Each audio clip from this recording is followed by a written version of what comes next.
So, yeah, I was saying earlier, some of you may have came later, that I had been planning on wanting to offer some reflections, talk on reconciliation, making peace, making amends, and it so happens that it coincides with the beginning of Yom Kippur, which is right now. So it usually begins the evening in our time zone in the evening. And so, yeah, I felt very touched that to be able to offer this at a very, the Yom Kippur for the Jews is one of the most sacred of holy days. And I'm actually tomorrow going to go to Temple Beth El, which is in Santa Cruz area, Santa Cruz County, St. Aptos, and to be offering a meditation on reconciliation. So it's, yeah, I'm appreciating the synchronicity here. I actually haven't been to a temple to a Yom Kippur service probably for about 40 years. That's why I was introducing him a bad Jew and also a bad Buddhist, but not a bad guy. I'm fairly irreverent, though I have a deep, I love the Dharma. And of course, love all these teachings. And but it's very special, as just shared, to go to the temple tomorrow and to be part of their service, because my dear Dharma brother, beloved friend, Aryeh Nanis, who is actually the husband of the rabbi. The rabbi is Polemarchus, and he passed away a couple of months ago. And he would go to the temple each on Yom Kippur and offer a reconciliation meditation. And since he passed away a couple of months ago, the rabbi asked if I could do it. So I felt very, it's very special. And I'll actually just share a little story about Aryeh. So I always knew and understood that, and growing up in the Jewish tradition myself, that Yom Kippur is a time of atonement, of making peace, reconciling our hearts. But it's also a day of cultivating the mindfulness of death. And I didn't know that part till maybe 15, 20 years ago, when I decided, 15, 20 years ago, of doing a day-long on Yom Kippur inside Santa Cruz. And so as at the beginning of the day, Aryeh came in with a friend of his, ETL, and they were both wearing this white shawl, this white shroud, I should say, actually. And it's actually called in Hebrew, I believe, it's called a kittel. And I was asking Aryeh, why are you coming in with this white shroud? And it goes, this is what I will be wearing when I die. I'll be buried in this. And part of the tradition in Yom Kippur is that every Yom Kippur I get in the kittel, and his friend ETL as well, and we do service. We do practice all day with atonement, as well as the mindfulness of death. That this is an integral part of the Jewish tradition within Yom Kippur. So imagine every year, Aryeh putting on his shroud, knowing that one day this will be his death shroud, which he's now in of, and slowly returning back to the earth, since he died a couple of months ago. So I want to just honor Aryeh here tonight. Dear, dear, beloved Dharma friend. He was actually a community teacher inside Santa Cruz and passed away of a long-term cancer. So I do want to maybe speak more about reconciliation and the mindfulness of death, but I think that they go together. Because when we realize just how fragile this life is, how precious it is, it gets us in touch with what's important. It gets us in touch with what's important.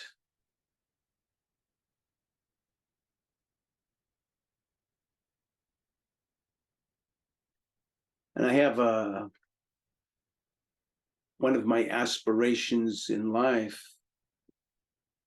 is that by the time on my deathbed, that I will have made peace with myself, with life, with the world. And that's I've come to really realize that's a very humbling aspiration, because you know, when I realize all of the different as if almost I don't literally have this, but there's this book and it's written in very small font and it's hundreds of pages and many volumes of everyone who has pissed me off since I've been born, and like, whoa, there's a lot of work to be done to make peace. But it's a beautiful aspiration, and I aspire towards that. And now that I'm just about 70, yeah, it's time. It has been time. One of my mentors, you could say, in making peace is my mother-in-law, Charmaine, who's passed away now for quite some time. But she was an amazing person that I was very touched by how she lived her life. And she wasn't, a meditator, and she would go to church occasionally. But it was how she lived her life that really inspired me. And she was blessed with many, many grandchildren and family, and she's a very special type of person. Like on Christmas time, she would send every one of her family members a card, sometimes a little present wishing us well. And there was like about 30 or 40 families. Like, she had a lot of grandkids. I mean, she had 6 kids herself, and every one of them had a bunch of kids. And so there was a lot of kids, but she would always create the time and the space to write everyone a card. And she'd always end it in her class Charmanian way. She'd say that, we found out she said this to everyone. She'd always end it with, "Your special love, Mom." That was her trademark ending. "Your special love, Mom." It was very touching. She did that for everyone. And, so there was a lot of love. A lot of people loved her. But she also had, in parts of her life, betrayal, heartbreak, a husband that left her, had an affair and then left her. And, I was amazed as she aged and eventually passed on. As far as I could tell and sense and feel, she did not hold any type of grudge or sense of resentment towards her ex. As a matter of fact, it was actually often the opposite. She would ask, hoping that he's well. "How have you heard from Ernie?" Hoping that he's well. And it was amazing to me to be around it, and I could feel it was sincere. How did she get to that place? I would wonder to myself, and it made me, have my own inner aspirations to, that I would like to be able to make peace in this way with life. So I thank you, Charmaine, for being the example that you were, this embodiment of reconciliation.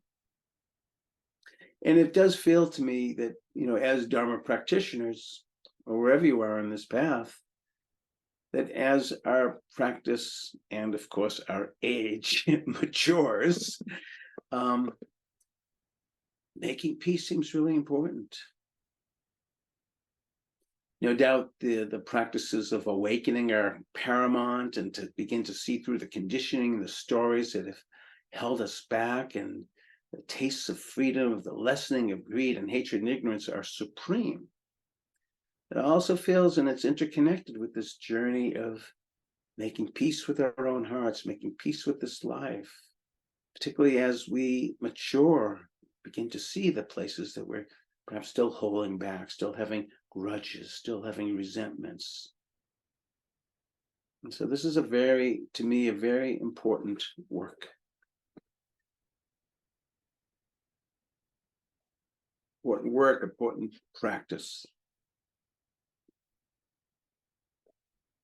My wife and I have been offering retreats and practices around this area for some years now. We both recognize just how important it is, perhaps, most definitely for ourselves and for each other. So I want to speak about 3 and possibly 4 different areas to make peace, to make amends, to have reconciliation that feel is very, very important. And they are interconnected. They're like facets. They're like parts of a hologram. They're all interconnected. But I'll just name them at first. And so the first is, and it's very simple, though very difficult. The first facet is to begin to make peace or reconcile to the times I've been hard on myself. The second is making peace or reconciling or making amends, whatever word that feels resonant with you, to the times that you have caused pain to another. The third is making peace, making amends, reconciling to those that have hurt you. And the fourth, if we have time and it's connected to the first 3, is making peace with this life, with the life that we have. So I want to speak about each of these and unpack them a bit. So the sense of making peace or making amends to the times we've been hard on ourselves. And this is where it really ties very well and very deeply into the Dharma, because, when we came into this world, we were, there's maybe some conditioning that brought us into this birth, according to Buddhist psychology. But we're also fairly a bit like clay. We get shaped by our experience. We begin to develop an identity, a narrative, born out of our conditioning. If we're brought up in such a way that we hear messages like, you're not going to amount to anything, you're not a good singer, you're not smart, you're damaged goods, or whatever it is, you get these messages and you begin to believe, because you get shaped by your early experience and you don't know anything different, and you begin to identify as a flawed human being. I remember one time meeting a woman in a meditation retreat, and she was saying to me, the only memory that I really have about my mother was, she used to say to me a lot, I wish I never had you. Imagine being told that. And you begin to, and you're growing up with this type of belief about yourself, that maybe you're some type of damaged goods, not worthy even of love. Another friend of mine, he grew up in a very difficult situation where his mother was a drug addict, and she ended up taking her life. And his father was a retired military officer, and there he was with 3 boys.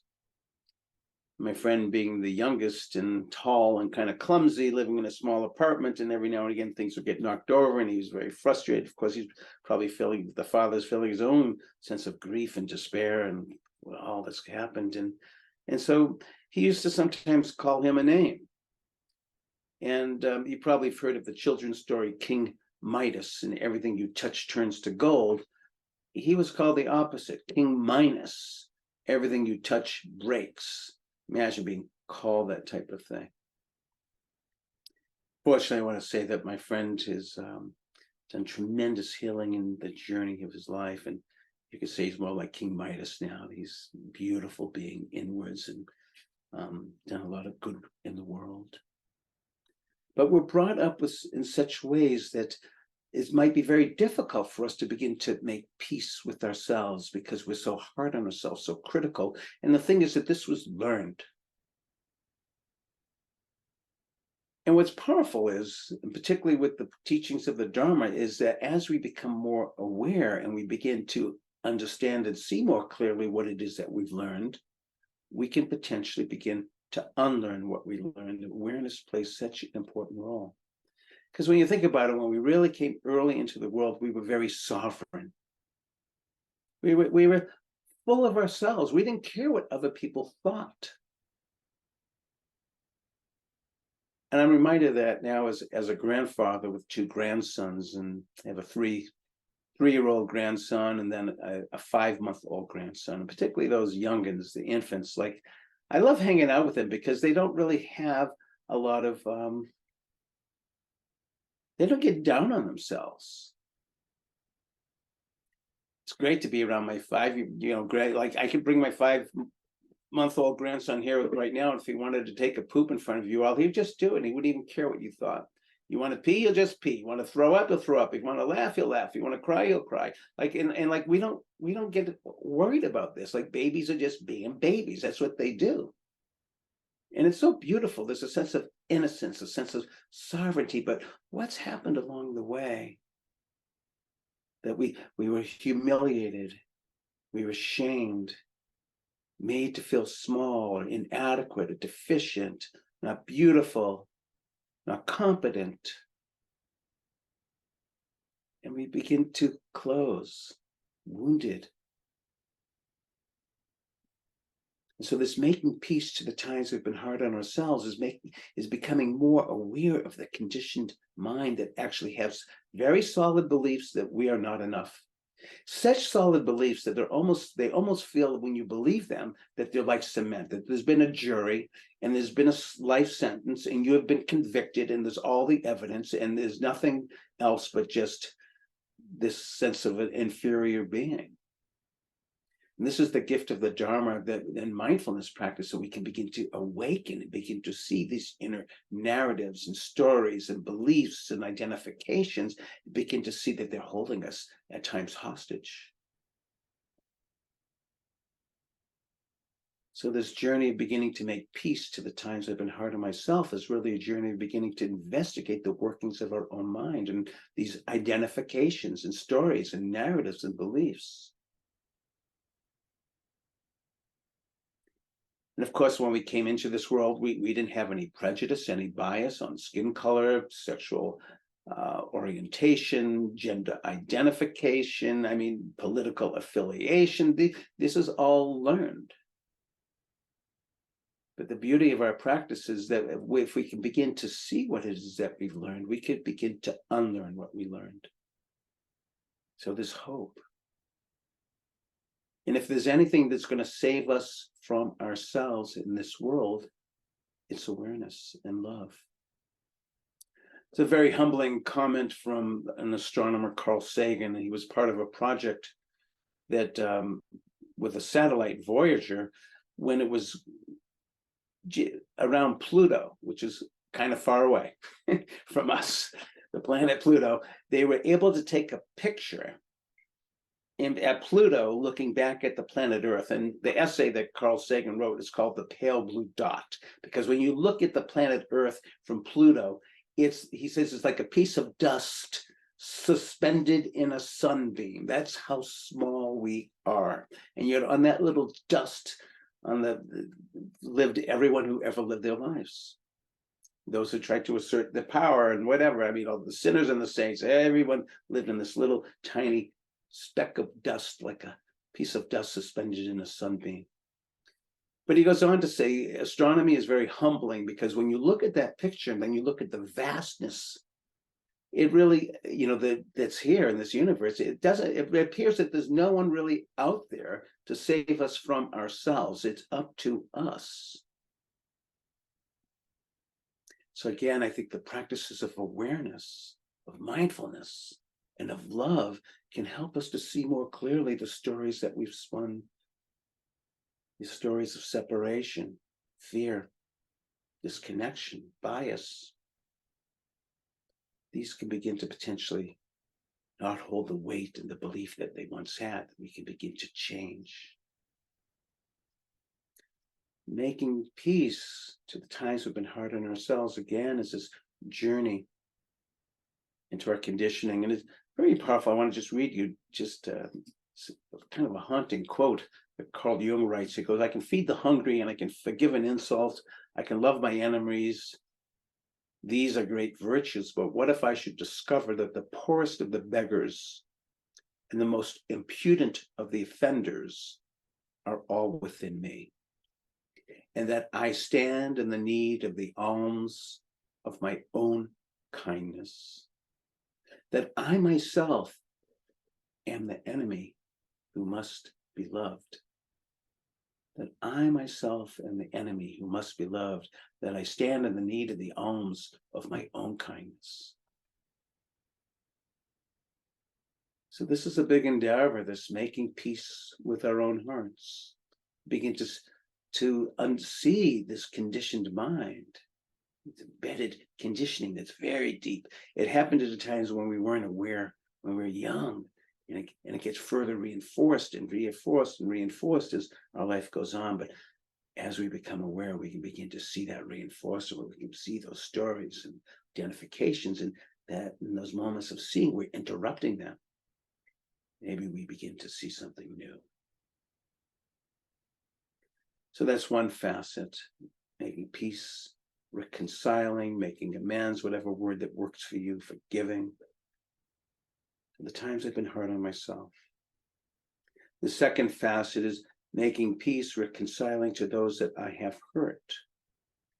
Again, born out of my conditioning, perhaps, yes, out of my own fear, my own woundedness, I've caused pain to another. And it's very difficult for us to acknowledge that sometimes.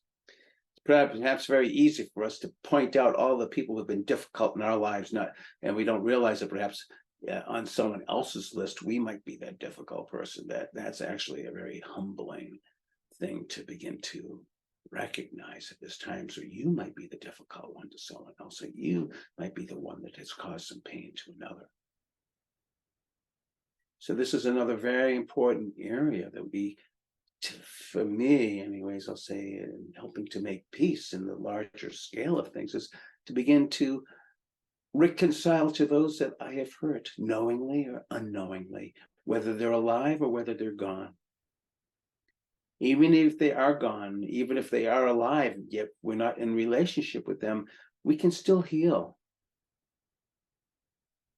And again, perhaps the first understanding is recognizing, yes, this came out of my fear, came out of my woundedness, came out of my conditioning, and I see you now. And because of that seeing you now, I begin to understand these parts of myself that did cause that pain, and then I begin to make an intention. Actually, in the Dharma, there's a beautiful expression called hiri ottappa, that's in Pali. And sometimes it's translated as moral shame, moral dread, but there's a much more poetic and beautiful name for this. It's called becoming a guardian of the world, becoming a protector of the world. And so what this means is if you recognize that you actually have caused some pain to another, two qualities. And one is that if you can apologize, whether it is in front of them or even to yourself, that's important, that it be genuine, sincere. But the second and very important aspect is that you try not to repeat that action again. That's how you pay it back, by not doing it again. Remember, sometimes as a father, I'd have a difficult interaction with one of my sons, and later I feel some regret and remorse about this. And so I would go and apologize. But I recognized that if I did apologize, to make that apology real, otherwise just empty words if I kept on doing it again. You hurt someone, but then you apologize, and you keep on doing it. You hit them, you hurt them again, and then you keep that don't work. They won't believe you. Just empty words. But to say your apology and then doing your best to not repeat it, that builds trustworthiness. That builds that I'm beginning to see through my own conditioning, my own places where I'm not seeing clearly, and I'm making the noble attempt to not hurt again. Becoming, again, this beautiful poetic expression of becoming a guardian of the world, a protector of the world. It's beautiful. So we can learn from the mistakes, if you will, or the times that we've caused pain to another. We can learn from it and grow with it, and doing our best to not try to repeat that again. Reminded of a very powerful story.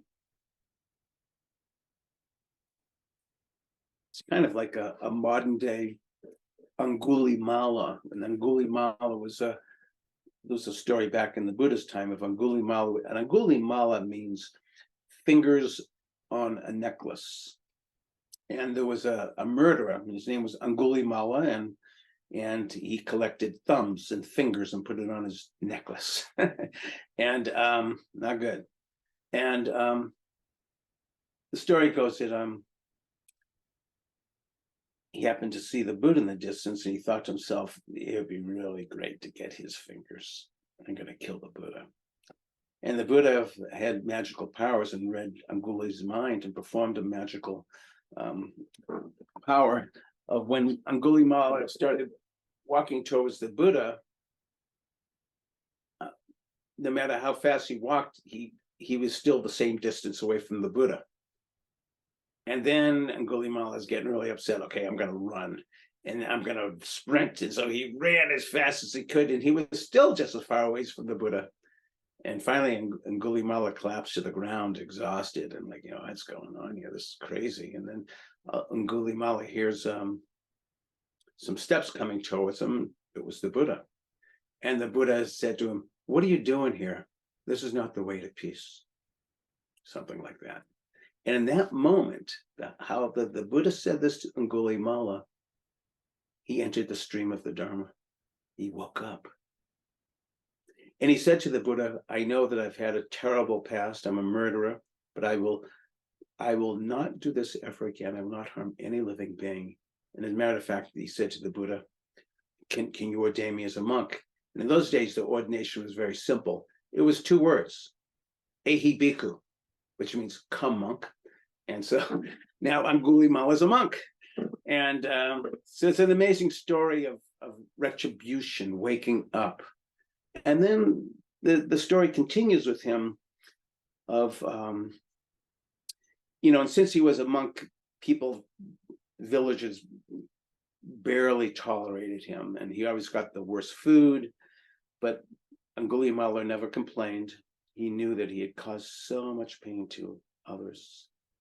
He was very apologetic, and again, he became a guardian of the world. He would not harm any living being. Now that he was a monk, and the story goes too that he was coming back from somewhere, and he heard this woman crying, saying, "Help me! Can you help me?" And so Angulimala ran over, and it was a woman that was in labor, and she was about to give birth, and she said to him, "Can you help me? Can you help me?" And Angulimala said, I don't know what to do, but can you help me?" She kept on saying, "So wait, I'm going to run back and tell the Buddha, and Buddha will give me some advice." He's very close by. So he ran off, and then he saw the Buddha, and he explained to the Buddha what was going on. And so the Buddha said to him, "Just tell her something that's true." And he said, "Thank the Buddha so much." And then he starts running back. And then he all of a sudden he's like, "Wait a minute, I asked the Buddha to help me. How's that going to help me? Tell something that's true. What can I tell her that's true?" So he's running back, and he's thinking about this, and he still doesn't know what to say or what to do, but he needed to come back and help this woman. And he came to her, and then this came to him. "By the power of truth that I have not harmed any living being since I wore the robes, by the power of this truth, may you have a smooth delivery and well and healthy for you and your baby." And he repeated this 3 times, and supposedly the woman just gave birth, and the baby was fine, and the woman was fine. And it's actually, even to this very day, the monastics, when a woman is pregnant, they will chant what's known as the Angulimala Sutta. And this is a very traditional thing, at least in Burma, that when is pregnant, they will invite the monastics to chant the Angulimala Sutta as a way of protecting the mother and the child. So I was beginning with this story saying that there's another kind of like a modern day Angulimala story that I want to share with you as well. And there was a man, his name is Claude Shin Thomas, and he's actually a Zen priest. He's still alive. And before he was a Zen priest, when he was young, in his early 20s, he came from a military family. And this was during the Vietnam War, and he enrolled into the Vietnam War as a soldier. And he'll be very frank with you, and whew, I met him once, and I was just blown away with the way he holds himself and speaks with such truth. And he said, he goes, I'll just let you know that, like, my job in Vietnam was to kill people, and that they weren't even people, they were just objects to be eliminated. And he went on to say, I got to be really good at this. I was a machine gunner on a helicopter, and often with each mission, we would count how many people that we killed, because if you got the most kills, then you'd get a bag of heroin, you'd get some drugs or whatever. And he said, I often won many of those bets. And by the end of the war, I had killed over 350 men, women, and children. He kept count.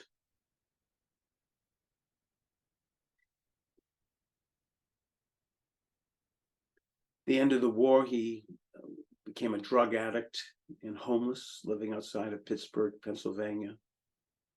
Great despair, major PTSD. And a social worker befriended him out on the streets. This woman just saw something in him.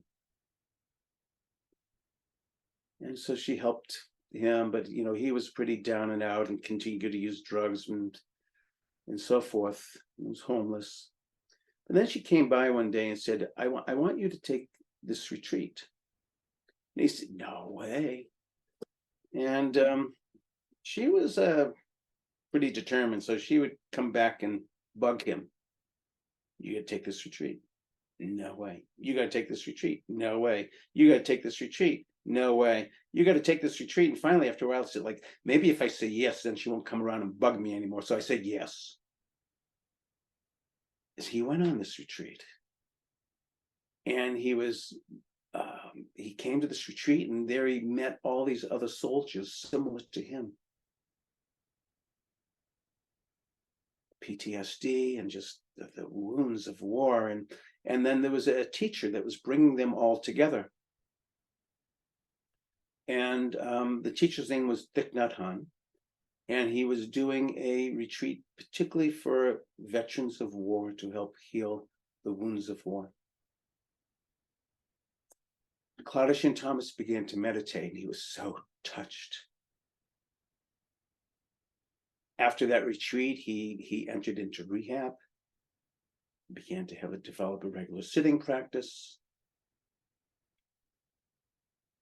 And then as time went on, he met Bernie Glassman of the Zen Peacemaker order, and he really connected with this particular Zen community.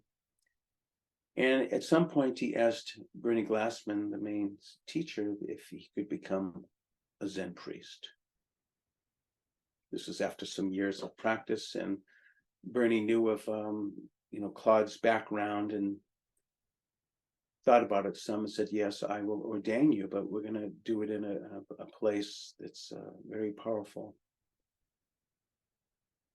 And so they ordained him at the train platform in Poland at Auschwitz, the same platform that when people would get off during the World War II, they were pointed to the concentration camps or the gas chambers.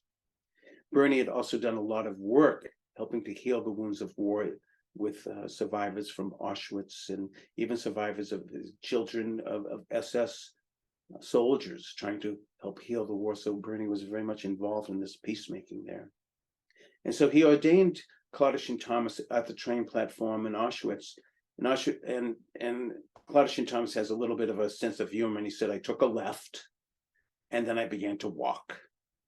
And I walked overland from Auschwitz in Poland to Saigon in Vietnam. It took him, he said, a year and a half to walk from Auschwitz to Saigon. And everywhere he went, the only thing that's keeping him alive is to tell anyone that would listen to him what it has been like to have killed 350 men, women, and children, and that peace is the only way. This has been Claudius's work of peace for many years now. There's a very powerful book that he wrote, At Hell's Gate, that you could pick up somewhere that tells this story. But he's been all over the world, goes to war zones, prisons, wherever there's strife, and this little white guy comes in with robes and a shaved head, like, what does he know about anything? And then he opens up his mouth and everyone is kind of like, whoa. And he's like so on fire that peace is the only way, because he knows that he's become, you could say, a modern day Angulimala, a modern day guardian of the world, a protector of the world. It's interesting. I gave a couple of retreats in Colombia, and he was there right before me. My host had brought him here, and he was working with the different militias and different factions. A real peacekeeper. Making peace to those that I've hurt. This is how he's paying it back. This is how any of us can pay it back. And if he can do this, we can do this, because we may not have the type of past that he's had. But becoming a guardian of the world, learning from the mistakes that perhaps we've made, and not doing it again, and making peace to those that I've hurt. The third facet is making amends, making peace, reconciling to those that have hurt me.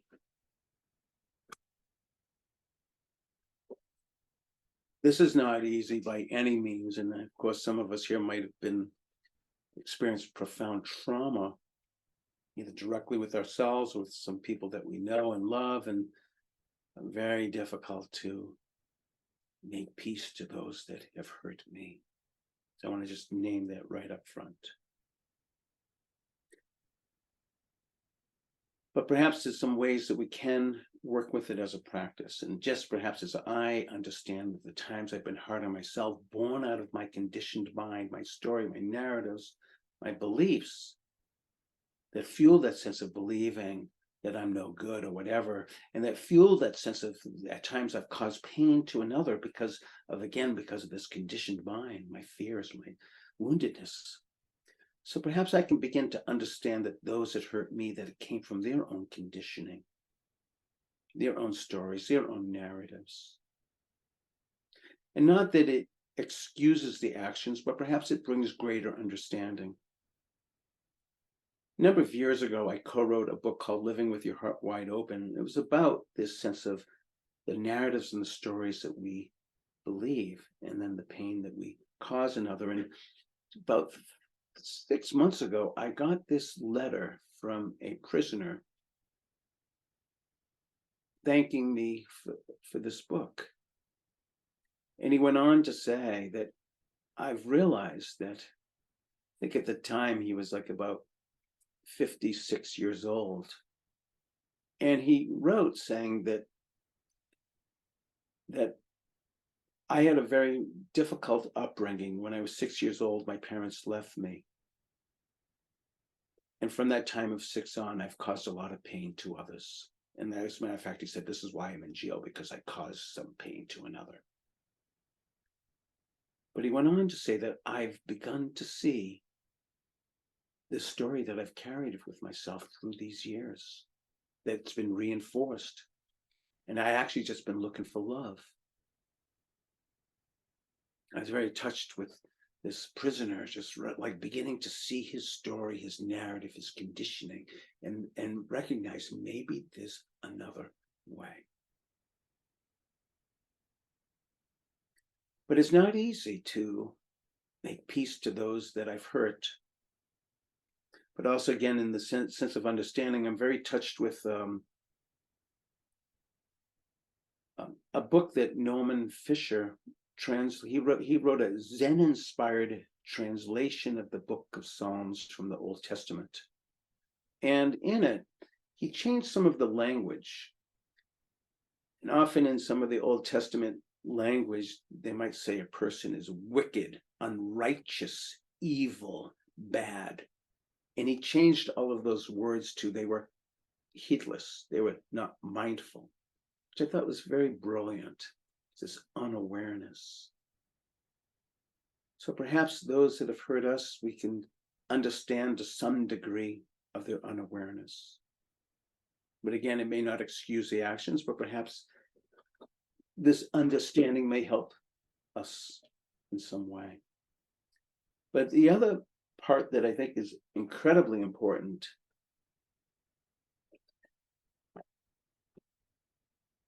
in the spirit of wanting for our own health, for our own well-being, is the understanding that so long as I continue to harbor grudges, ill will, resentment towards another, I will continue to suffer. It is so painful to continue to harbor resentment, grudges, ill will upon another. It's like carrying around such an extra heavy weight. So perhaps there's ways that we can begin to neutralize some of the resentment and grudges that eat away at our being. It's so painful to carry. Again, another story. A few years ago, before the pandemic, my wife and I, we were in Colombia. I mentioned that earlier. We were teaching a retreat there, but before the retreat happened, my friend, who's also the host, she said, I want to take you to this exhibit, but I'm not going to tell you what it's about, and you have to enter it in silence. Well, okay, so we'll do that. There's a little interesting request, but we'll do it. And so we walked over to this area that I was expecting. Somehow what I had in my mind and what I saw was very different, because what I saw was like an outer shell of a building that had been pretty much taken down, but there was still parts of the wall, parts of it there. But inside was a newer building with all this glass and a roof and a huge black floor. And so she beckoned us to walk in. So we walked into this outer shell of this old building, into this new area of a new building inside there. And it was all silence, and we walked in, and first I was quite perplexed because there wasn't even any writing on the walls or anything. And we just started walking around on this black floor with these windows and some white walls, interior walls. I'm just like, what's going on here? And then in the inside, there was a little room and there was a video playing. And so we walked into there. And then it explained what this was. And this place was called Fragmentos. And it was created by an artist named Dolores Silcidio. And Colombia has had they over 50 years of civil unrest and war, of different militias and narcotics armies and government. I mean, so there's been 50 years of war. As a matter of fact, my friend, when she grew up in Bogota, her mother would always warn her about, be careful of the bombs or the holes in the streets for the bombs. And it's very interesting, even to this day in Bogota, like when you drive anywhere, you always pull your car in so you're facing out. I was asking my friend about this, like we in these, like, went to these malls, whatever, you always back your car in. I said, why are you doing that? They said, well, you never know how fast you need to get out of here. We don't back out. We back in so we can drive straight out and get somewhere quick. This type of world this is there at times. But anyways, in this building, and this video with the artist was explaining what this place is so there's these 50 years of wars, and there finally was a peace treaty that was signed by all of these different factions. Huge potentiality of bringing peace to Colombia. Such a beautiful place there too. They still have their challenges. There's still insurgency, but this was a very historic moment some years ago when this peace treaty arose. And part of the signing of the peace treaty was that all of these different factions would donate their guns.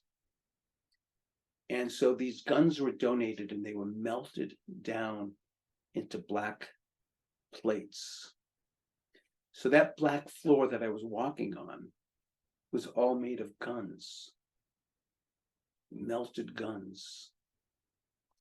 The artist employed a number of people that had been violated, that had been hurt during those years of conflict. And part of the preparation for these melted metal thin plates, well, sheets, I should say, was that Dolores invited all these people to come and help her with the project, that they needed to be pounded and flattened. And so the people that began to do this were all people who had been violated in the wars in many different horrific ways that I won't go into saying. And there was videos of these people pounding and pounding these sheets of metal that were later cut into like about 1 meter square and then fastened to the floor that we were walking on. And then they had interviews with some of these people, and it was just so powerful, saying like, you know, I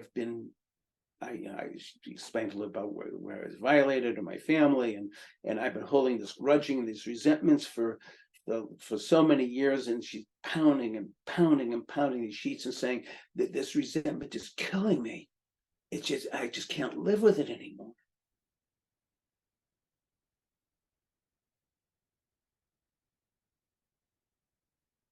It was such healing that happened in this process of pounding those sheets made out of guns, and beginning to recognize how painful it is to carry resentment, to carry grudges, to carry ill will.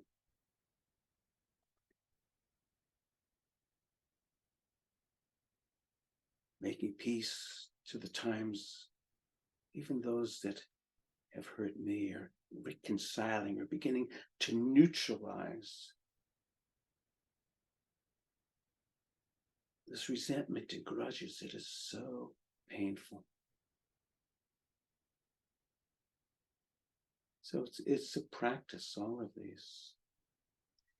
Making peace or amends to the times I've been hard on myself, making peace, amends to those I've hurt, making peace, amends to those that have hurt me. This is part of beautiful practice of making peace, reconciling. The last part, if you will, or facet, is, it really brings those three together, but it's making peace with this life itself, with the life that I have. It's said that contentment is the greatest of wealth, and it doesn't cost a thing. Yet because of our wanting mind and our aversive mind and our mind that doesn't see clearly into the nature of things, it's filled, of course, with wants and not wants. So how do we begin to just make peace with life itself? Yeah, maybe you're not going to win the Nobel Prize, or be in a famous rock and roll band, or win an Academy Award, or become a millionaire, or whatever it is that we think that we're missing out on, that we're not going to have a bigger house. I mean, of course, some people don't even have a house, as we know. I was very touched to hear that some of you go to the Tenderloin and help serve our humanity with so much suffering.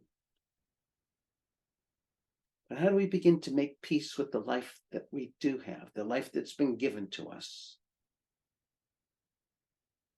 Not easy. I know, like growing up, it's like I had curly hair, I wanted straight hair. Some people had straight hair, they wanted curly hair. Some want to have a bigger body, someone have a smaller body. Someone have like this, and like there's so much suffering of this wanting or not wanting what it is that we have. And how do we begin to make peace with this life itself? This is what we have.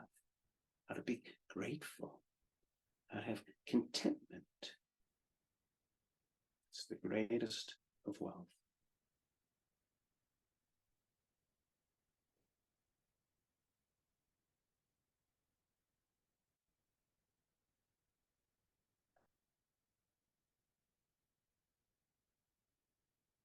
So looking at our time, I want to kind of close up now here.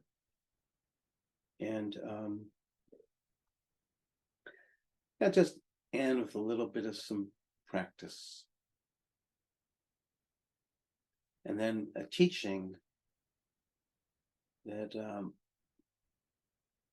my teacher, his name was a Burmese forest monk, Venerable Tungpulu Toya Kabaye Siadopia. And in his last time coming to the monastery, every time he would come, he would offer a collection of teachings, and these are like his last teachings before he passed on. It's called Raga Kine, Dodha Kine, Moha Kine, and Araga, Amoha, Adodha Kine. But I'll explain what this all means in English in a few moments. But for now, maybe just feeling your seat wherever you are, being comfortable and awake. And just maybe some time just to acknowledge what you've heard from me, and it might be a lot. Might have activated some feelings inside, and just to take a few moments just to honor and acknowledge your heart, your body, your mind, wherever it is.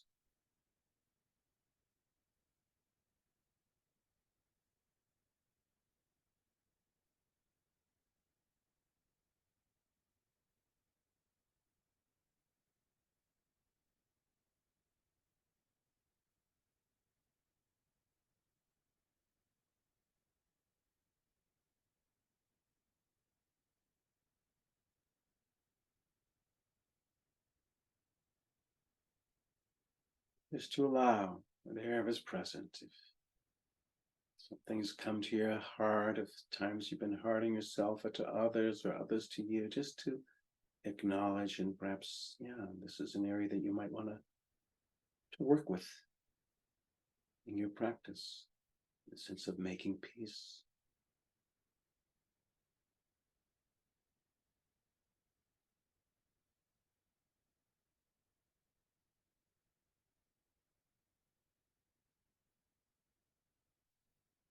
And so the practice that I want to end with is, again, this very beautiful practice from teacher Tampulu Sayadaw.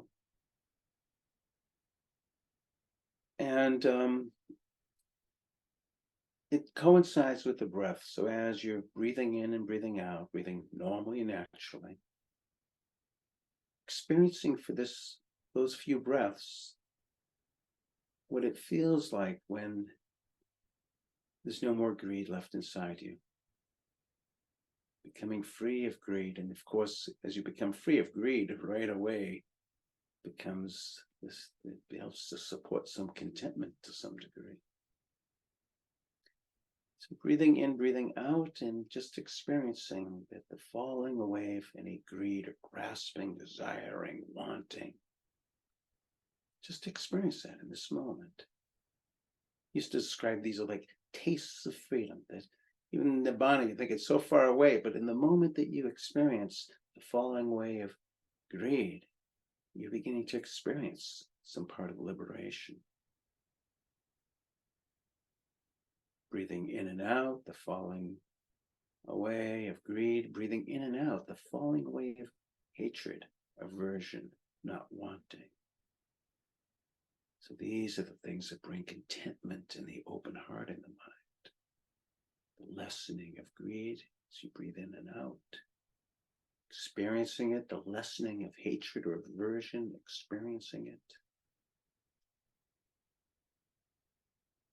Now that the heart opens, there's contentment, experiencing that.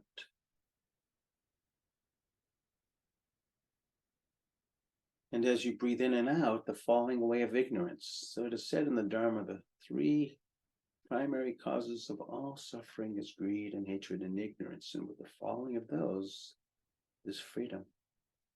The falling away of greed is contentment. The falling away of hatred is love. The falling away of ignorance is seeing clearly into the nature of things, understanding suffering and its causes, and the path to freedom.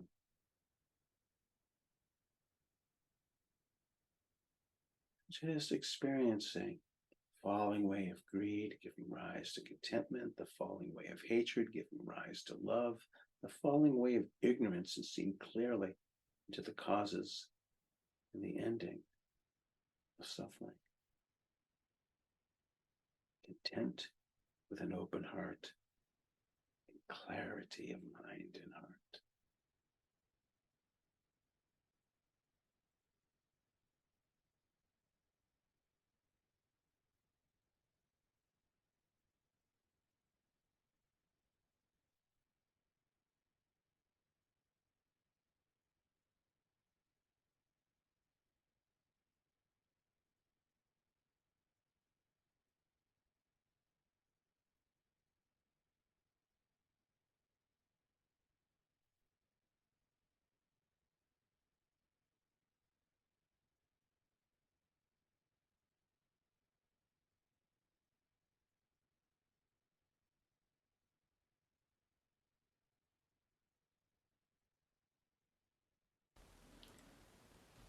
And may all beings, again, finding the gateways into their hearts, seeing more clearly through the stories, the identifications, the narratives, the conditioning.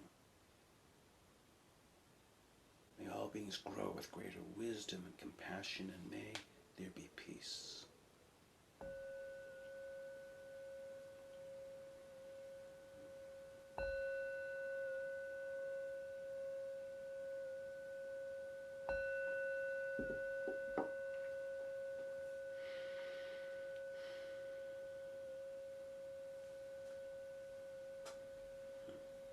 So thank you very much.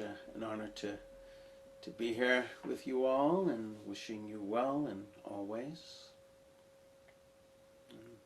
Until another time.